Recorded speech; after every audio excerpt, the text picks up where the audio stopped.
Guys, welcome back to my channel. For today's video, day of delight tayo ngayon. Ngayon, magluluto ako ng beef loaf, tapos lalagyan ko ng itlog para maiba naman. So ngayon, magpiprito ako ng beef loaf, guys. Tapos lagyan ko ng itlog. So ngayon guys, bago tayo magluluto, kunin ko muna yung dinadryer ko. Tapos, after nito, saka tayo bibili ng itlog guys, para panghalo sa beef loaf natin. Ito. Tanggalin ko muna to. Yan, nag-dryer lang ako guys.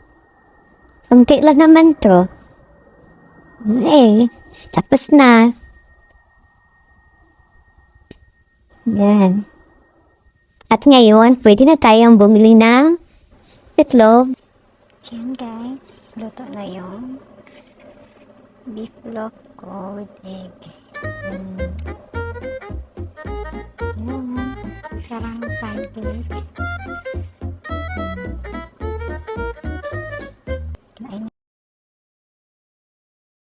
So guys, kain na tayo. Ang sarap talaga. Masarap ang beef loaf na may egg.